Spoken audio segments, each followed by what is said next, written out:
The river was silent, almost too silent, except for the slow crackling of ice shifting under the winter wind. Snow fell in soft flakes, drifting gently onto the frozen surface. It looked peaceful from a distance, white, calm, untouched. But beneath that thin sheet of ice, something was terribly wrong. If you looked closer, you could see a shape. A woman. Her face pale, her body stiff, trapped in the icy water below.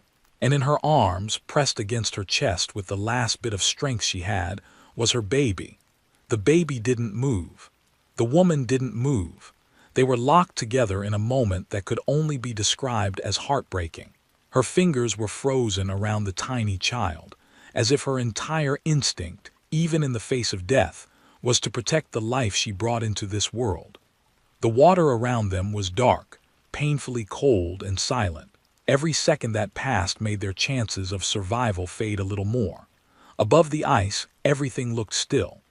There were no people around, no houses, no roads, just open wilderness and a river that hid a secret beneath its surface. It felt like the world had turned its back on them. No footsteps, no sound of help coming, just the slow, heavy truth that the cold does not wait for anyone. Yet something about the scene sent chills deeper than the winter air ever could. Maybe it was the way the mother's frozen arms remained locked around her baby, refusing to let go.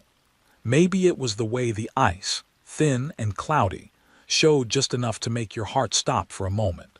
Or maybe it was the thought that they were alone out there, unseen, with time slipping away like the slow current under the ice.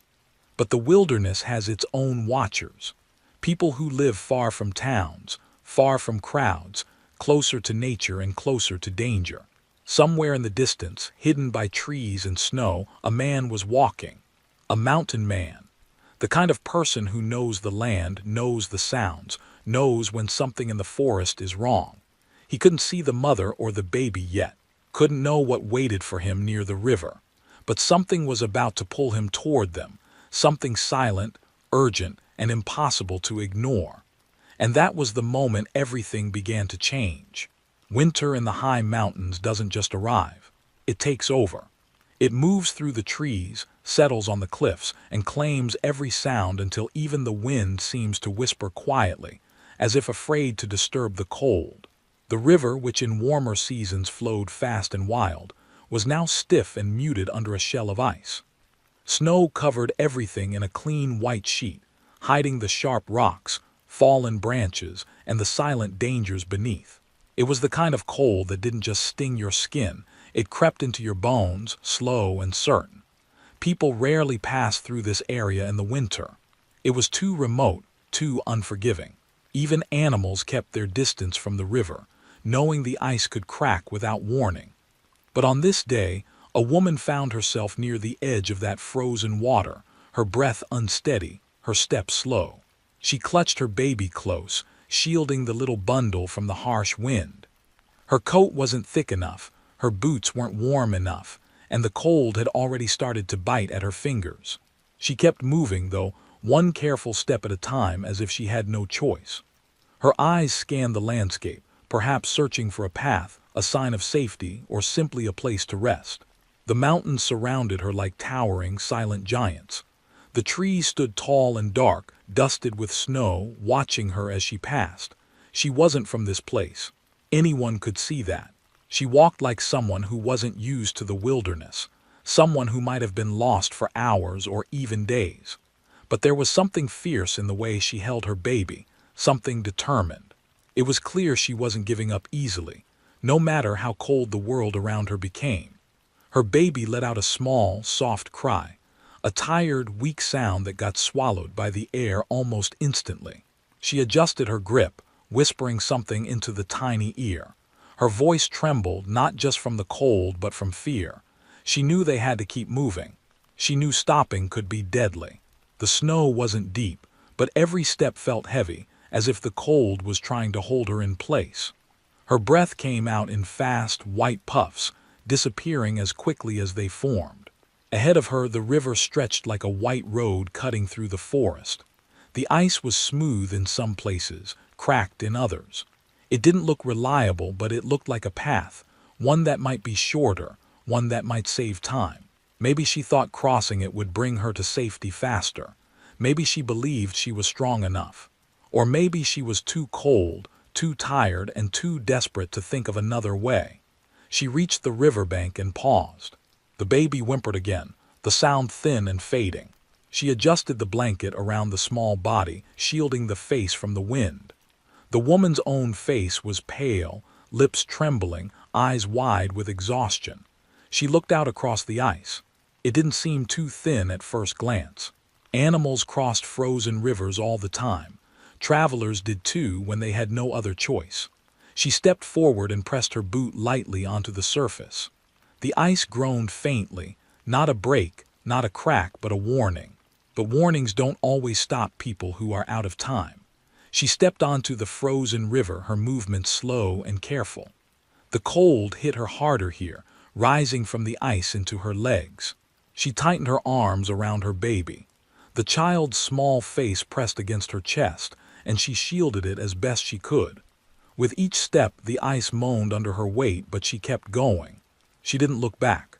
She didn't want to see the long trail of footprints she had left behind, or the growing distance from whatever safety she once had. The river stretched out wider as she reached the middle. Here, the ice was thinner, the water beneath darker. She didn't know that. She couldn't see it. All she felt was cold and fear and hope that this path would lead them somewhere warm. She just needed to reach the other side, just a few more steps. But the mountains don't bend to hope. The moment came without warning. A sharp crack sliced through the silence. She froze, not with fear, but because the ice beneath her feet trembled violently. She took one more step, and the world beneath her gave way. The ice split open like a wound. Her body plunged into the freezing water. The shock hit her like a punch, stealing her breath instantly. The baby was nearly pulled from her arms by the sudden drop, but she clutched the small body tight, refusing to let go. The river swallowed them fast. The icy water dragged her down, the cold punching through every layer of clothing she wore.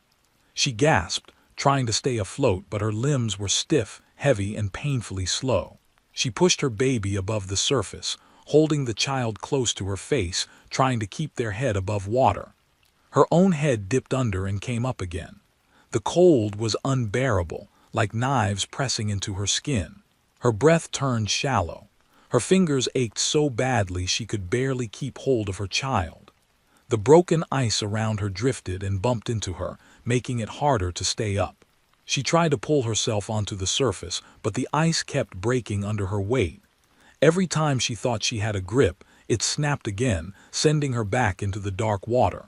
Her teeth chattered uncontrollably. Her arms felt weak, but she held her baby high even when she slipped lower. The forest was quiet. The mountains stood still. No one was there to hear her struggle. The cold made her movements slower, her breath shorter. Soon, she barely had the strength to lift her chin above the water. Her body trembled and then began to stiffen. But even as her strength drained, her arms stayed wrapped around her child, as if her final instinct was to shield that small life from the cold that was swallowing her. The snow continued to fall, soft and slow, covering the silent river. No sound carried across the woods. No cry reached a listening ear. Not yet. No one knew exactly how long she had been fighting in that icy water. Minutes feel like hours when the cold steals your strength, and the river never stops pulling. Her numb hands clutched the baby with a grip so tight it was almost unnatural, as if her body refused to release her child even when her mind began to fade. The cold didn't just touch her skin, it sank deeper, reaching her bones, climbing toward her heart like a slow, merciless shadow. Her breaths grew short and sharp, each one a battle. The cracked ice around her shifted with the current. Pieces bumped against her arms and shoulders, circling her like broken glass. Every time she tried to lift herself, the ice shattered again. The sound echoed, a brittle, hopeless snap, followed by the splash of water swallowing her attempts. Her arms shook, not from fear anymore, but from pure weakness. Still, even in that darkness, she kept her baby's tiny face above the freezing surface, pushing the little body upward every time she slipped under. Her instincts were stronger than her strength. The sky above her was dull, heavy with clouds that pressed down on the mountains. The sun gave no warmth. Snowflakes drifted down, landing softly on the river before melting into the cold water. Each flake felt like a countdown, marking the minutes she had left. Her lips were pale and cracked. Her eyes, once full of fear, now looked distant, unfocused. She blinked slowly, as if trying to remember why she had to keep fighting. But every time she felt her grip loosen, the baby's faint cry reminded her. Something had happened before all this. Before the river, before the fall, before the cold began to take them. Something that pushed her to run, to cross the dangerous ice, to carry her baby through a frozen wilderness. Maybe she had been escaping something or someone. Maybe she had lost her way in a storm. Maybe she had been searching for help, hope, or a place where someone would open a door for her. The mountains kept those secrets close, their tall peaks silent and unmoving. Whatever had led her here had left no footprints behind. If anyone had seen her earlier that day, they would have noticed her exhaustion. The way she walked, leaning forward as if fighting an invisible weight. The way she kept her baby close to her chest, checking their tiny face every few seconds. Her eyes carried a mixture of fear and determination. Fear for what she was running from, determination to reach something safer on the other side. She had no map, no trail to follow, just the instinct to move forward. At some point, she must have realized that the river would be the hardest part of her journey. Maybe she hesitated at the bank, listening to the groan of the ice. Maybe she whispered to her baby that it would be okay, even though she wasn't sure. But she stepped forward anyway. When you are a mother in danger, hesitation is a luxury you can't afford. She crossed because she believed she could make it, because she had to. Now, as she struggled in the freezing water, her earlier courage became her only memory of strength. Her arms burned from the effort. Her legs barely kicked beneath the surface. She tried to call out once, but her voice cracked before it even left her throat. The cold had wrapped around her lungs, squeezing them tight. Her breaths became shallow gasps, each one painful. Her thoughts blurred. The edges of her vision dimmed. Still, her grip on the baby didn't break. The child was wrapped in a small white blanket, now soaked and heavy from the water. The baby's face was pink at first, then slowly turned pale. A soft cry escaped, thin and trembling. The sound barely traveled a few feet before the wind swallowed it.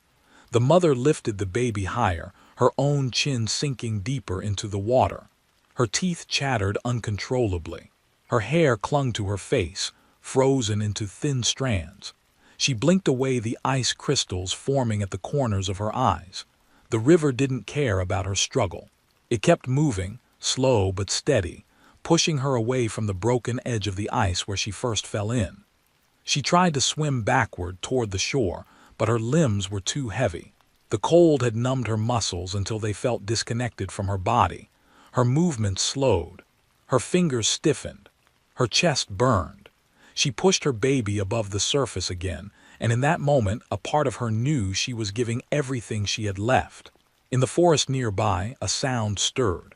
A bird took flight, startled by something deeper in the trees. The mountain stood silent, yet something was changing. The wilderness has a way of sensing when life is balancing on an edge. A distant echo, maybe a crunch of snow under heavy boots, bounced softly between the trees, too far for her to hear, too faint to break the river's cold grip. Her breaths became slower. Her eyes fluttered.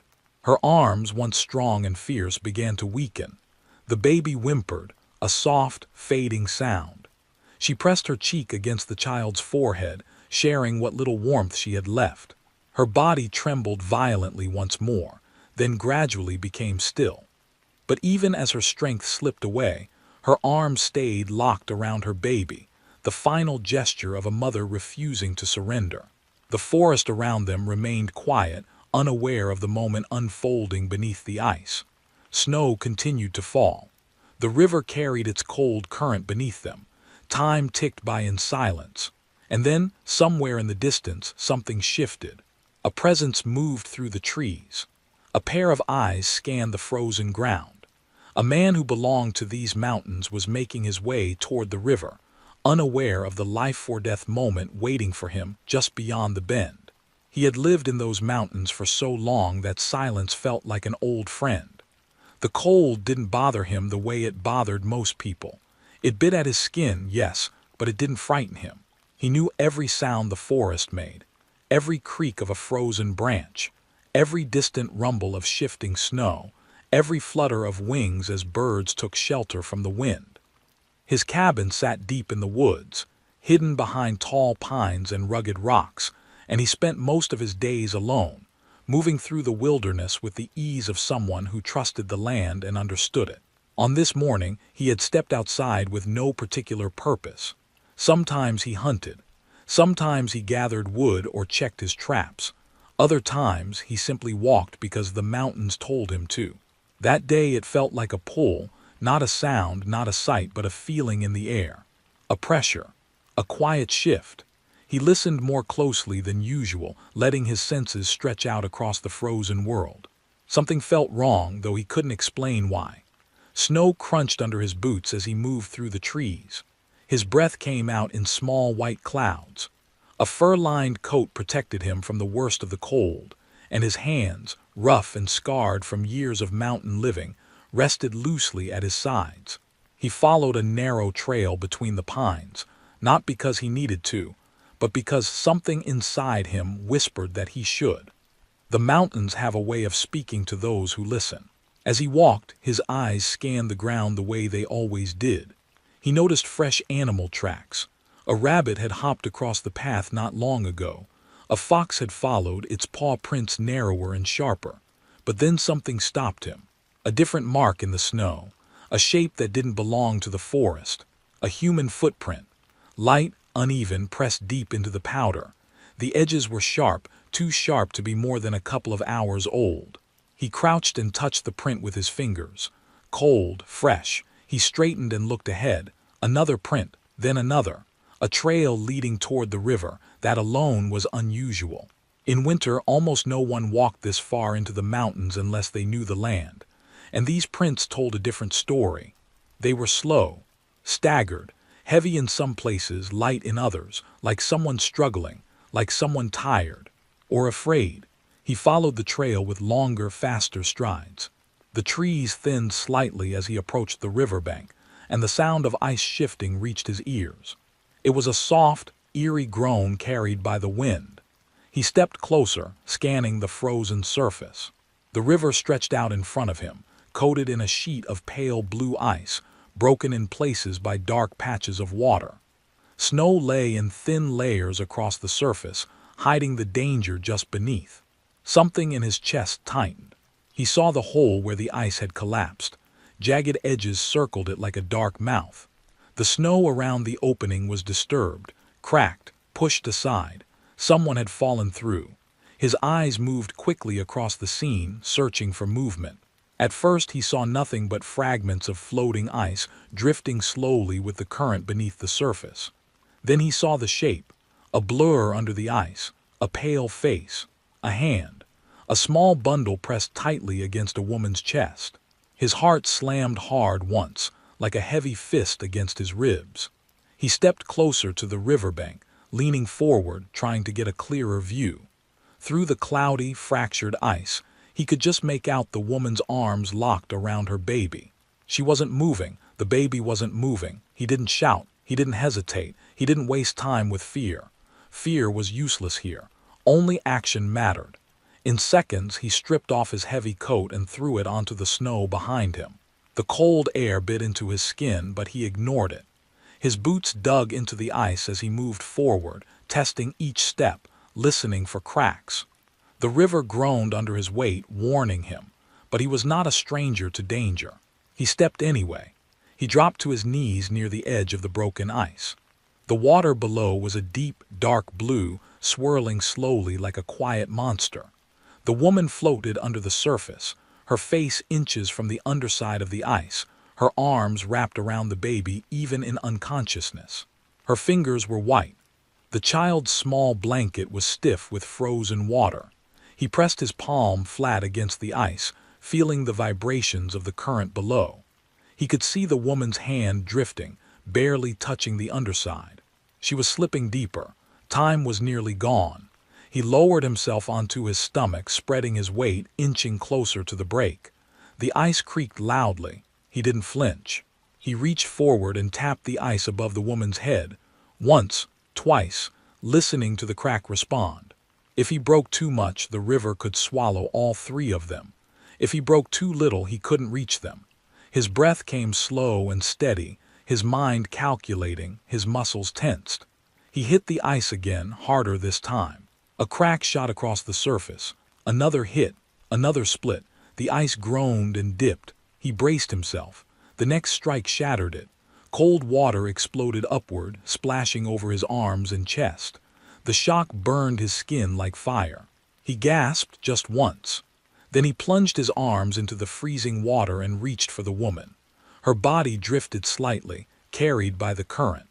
He grabbed her arm, but her grip on the baby was so tight he had to pull both at once. The cold cut deep, turning his hands numb almost instantly. He tightened his hold, bracing his legs against the unbroken ice. The river pulled back, fighting him for the lives in his grasp. He gritted his teeth and leaned back with all his weight. Her arms slipped. His grip nearly failed. But he didn't let go, not even for a second. With one final pull, he dragged both mother and child toward the surface, the icy water rising around them in a violent swirl. The woman's hair floated like dark threads. The baby's tiny blanket sagged with melted frost. He pulled harder, muscles burning, heart pounding, breath freezing in the air. Something in the water tugged again. He anchored himself and refused to lose them. And little by little, inch by inch, their bodies began to rise through the broken ice toward the surface and into his shaking hands. The moment their bodies broke the surface, the cold wind slapped against them with a force almost as harsh as the river itself. The man felt it immediately, sharp, brutal, biting. But he didn't stop. He couldn't. The woman was limp in his grip, her head rolling slightly as he pulled her up. The baby's tiny body was pressed against her chest, wrapped in her frozen arms. The blanket clung stiffly to the child, heavy with icy water. The man tightened his hold, knowing the river wouldn't release them without a fight. He shifted his weight and pushed backward, trying to slide them both onto the edge of the ice.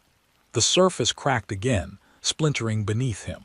He froze for a moment, not from fear, but from instinct, then carefully adjusted his position. He stretched his body across the ice to distribute his weight, keeping his elbows bent low. His breath came out in short, controlled bursts as he moved inch by inch. The ice groaned, threatening to give way at any moment. His hands burned with cold. They felt swollen, stiff, as if they belonged to someone else. But he dug his fingers into the woman's coat, gripping the fabric tightly. When the current tugged at her legs, he pulled harder. He braced his feet against a patch of thicker ice and leaned back with all his strength. The cold water drained from her clothes as he lifted her. It felt like lifting two stones, one large, one small, both soaked and heavy.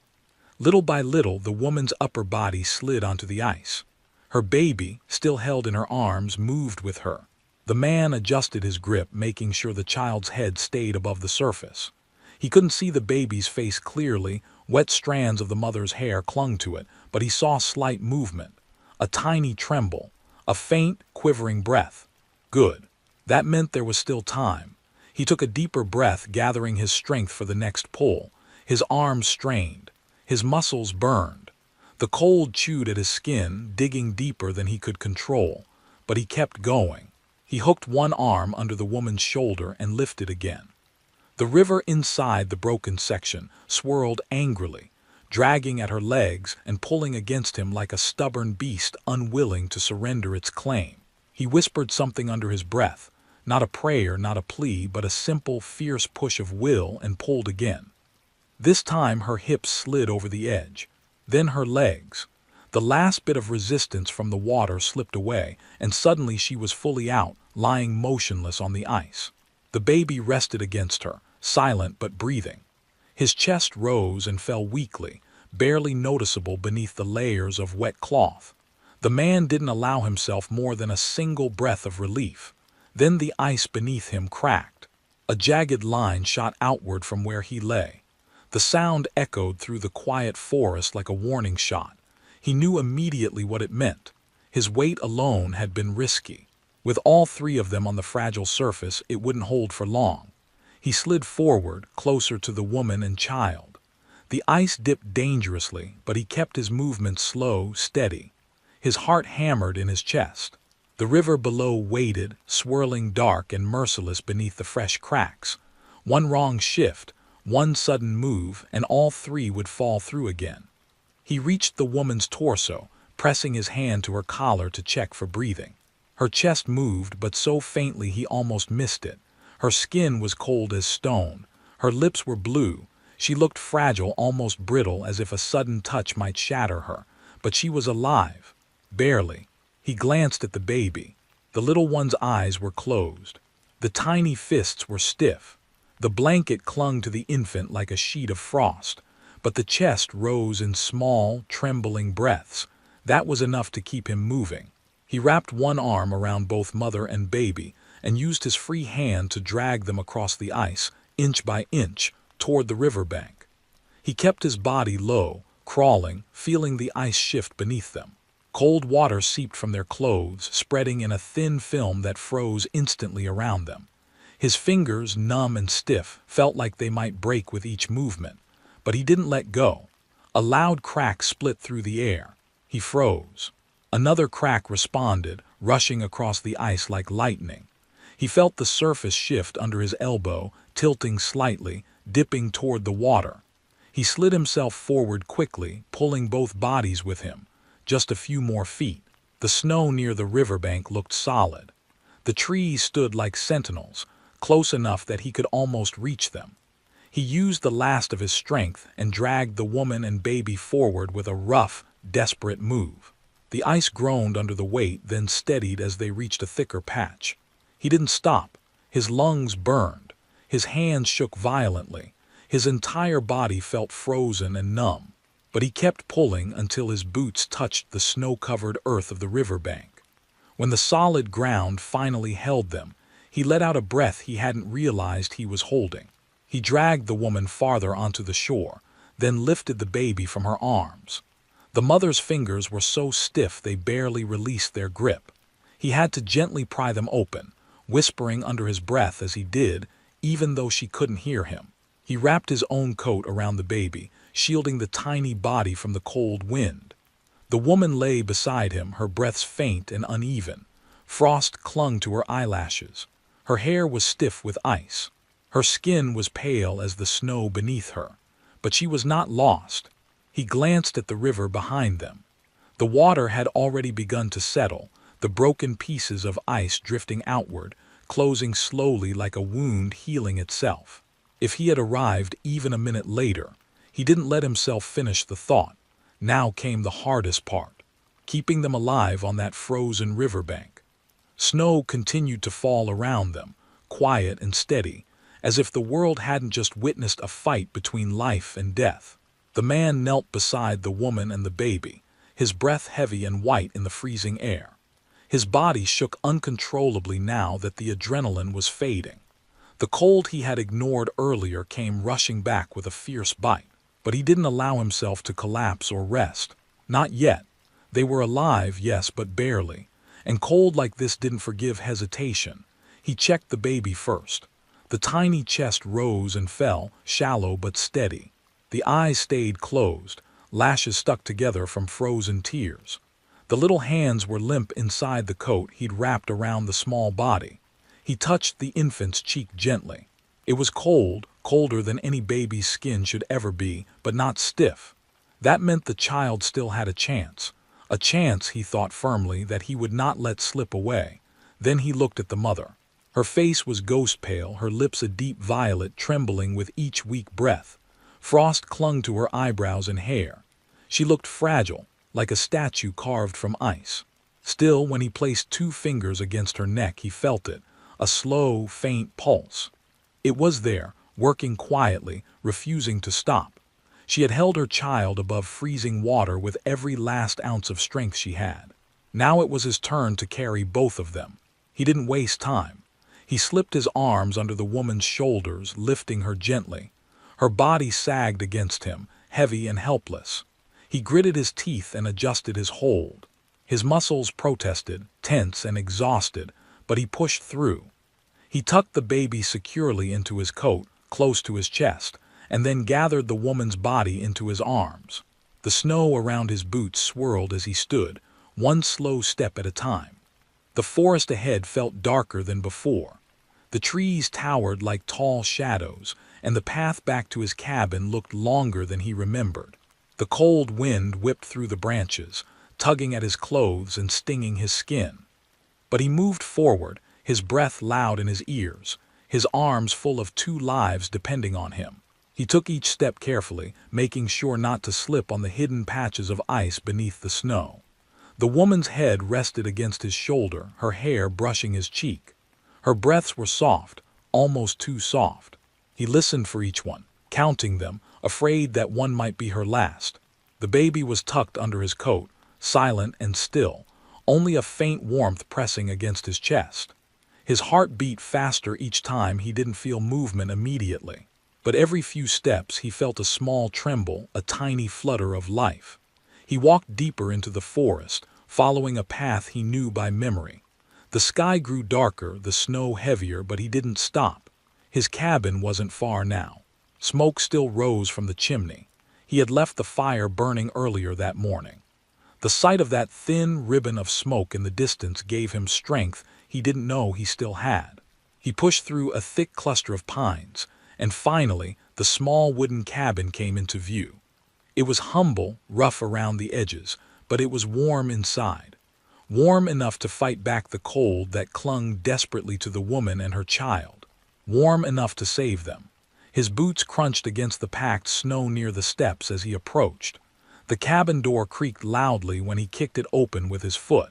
Heat spilled out immediately, brushing his face with a welcome rush. Inside, the fire crackled in the stone fireplace, flames licking at the logs.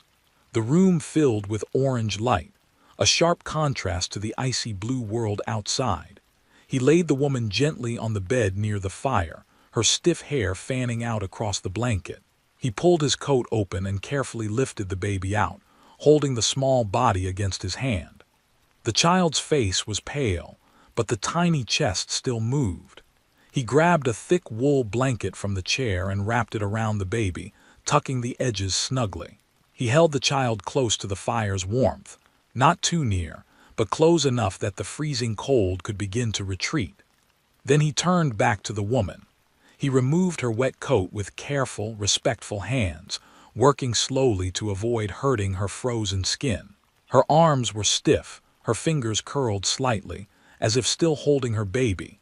He peeled away the ice-coated layers of clothing and replaced them with dry blankets, piling them high. He moved quickly but gently. He had treated frostbite before. He knew that too much heat too fast could be dangerous. So he warmed her gradually, letting the fire do its work. Her breathing remained shallow. Her eyelids didn't flutter. Her lips trembled in tiny, uneven movements. But every so often he saw her chest rise, slowly but surely. And that was enough to keep him going. He checked the baby again. The child gave a faint whimper, barely a sound, but enough to fill the cabin with hope. He let out a shaky breath.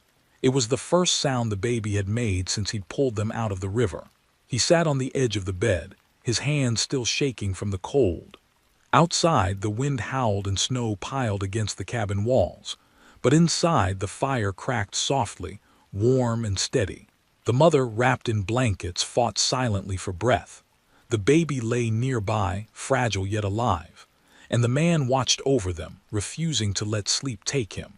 Because out there on the river, everything had tried to pull them under. But here, in the flickering light of a mountain man's cabin, life still held on.